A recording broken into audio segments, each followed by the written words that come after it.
Hi, this is Cory McCarthy, and welcome to a new episode of Fit, Formidable, and Fantastic. That's right, go F yourself. Now, in previous weeks, I've pretty much been dealing with a lot of fitness and dietary topics. This week, I'm going to do something a little different. And that's what this channel's about, making you fit, formidable, and fantastic, and a life of such. So this week I'm going to dive into what I personally think that will make you more attractive to women, what women want, and make you a better guy. Not to say that you aren't already, but we all could stand to learn something. And I'm going to speak now from my own experiences, what I've learned from observations, from reading and research and what have you. So without further ado, I'm going to hit into the first point I want to make. Women and men today seem to think, stereotypically speaking, that there are two kinds of guys that are available to women. And that is your bad boys and your good guys. Now, women, they have a problem with both. And they seem to be caught in a vicious cycle of dating one or the other. They'll date the bad boy, they'll be like, oh, he broke my heart, he was a jerk, he didn't have good manners. And they'll let the good guy be like, oh, he was so predictable, he was so boring, he was too much of a pushover. So they go back and forth, like a game of ping pong. And what they don't realize is that there is a third option, and it's right down the middle. Now, what is that, you might ask? It's a guy who embodies the good qualities of a good guy. You know, nice, good manners, good upbringing, caring, loving, priorities, all of that. And then that also embodies the good qualities of the bad boy. This guy isn't a pushover. He stands firm in his beliefs. He's got conviction. But at the same time doesn't have what would be considered the negative elements of either one. This guy's not too much of a jerk about it. And this guy's not a coward either, or too predictable. He has fun. He can have fun. He's interesting. And basically, this is someone who's kind of right down the middle of those two. And it embodies the good qualities of both and merges them in without the negatives. Now, it's not to say that there aren't negative qualities. Everyone has got areas they can work on. But the important thing about this theoretical guy is, and these kinds of guys do exist, this kind of guy is always trying to make himself better. He's always out for self-improvement. So if he sees a character flaw, he wants to work on it. He's aware of it, instead of putting his head in the sand or ignoring it, because he just doesn't care to improve. Or playing the victim, which the good guys tend to do, and thinking that it's all the fault of the women. They just don't, it's like, oh, they just don't want guys like me, blah, blah, blah. They whine.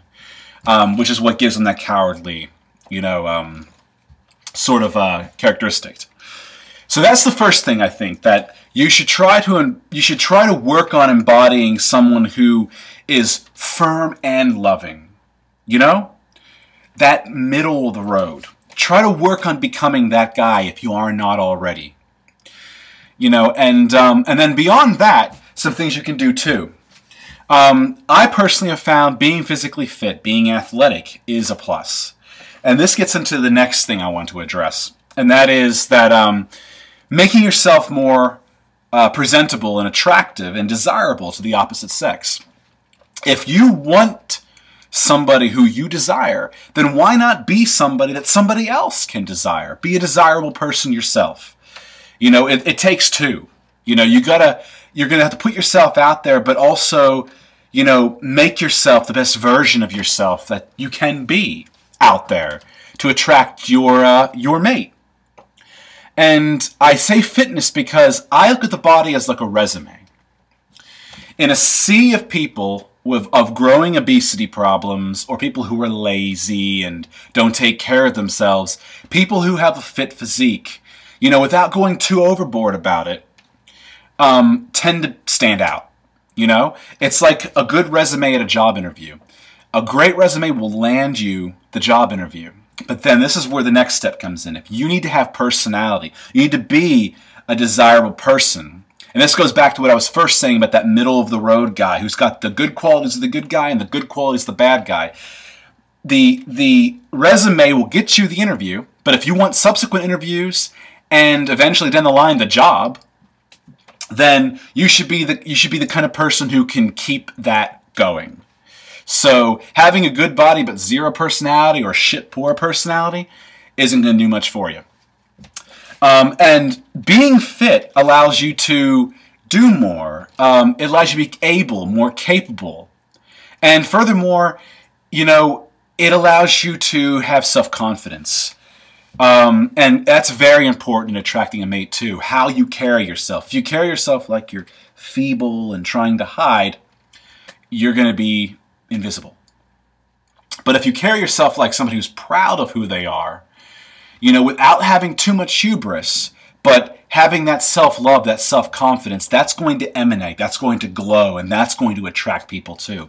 You might even find, and I know I find this, that I don't even often have to approach. I often get approached. Or there aren't just subtle clues, there are overt clues that someone's interested in me. So these are things you can do to improve yourself, to attract people. And you have to put yourself out there.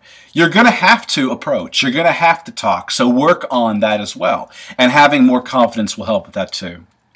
Now, I think I pretty much hit on the things that I think are vital. And I'm sorry if this is a bit all over the place. I'm just pulling it off the top of my head. But these are things that I've learned from experience or through observation that seem to work and seem to consistently work. I know everyone's got different tastes, but at the bottom of it all, there are some things that are, you could say, universally attractive to the opposite sex, by and large. You know, I'm sure there's exceptions to every rule, but by and large, these seem to work out. These seem to be what will get you attention. And then from there, it's up to you, man. So if you have any questions or you'd like me to clarify on something here, or if something you just want to add, perhaps I've forgotten something, I am tired, it is late, then please drop some comments below. Otherwise, I will see you next week. So stay fit, stay formidable, and stay fantastic as always. See you later.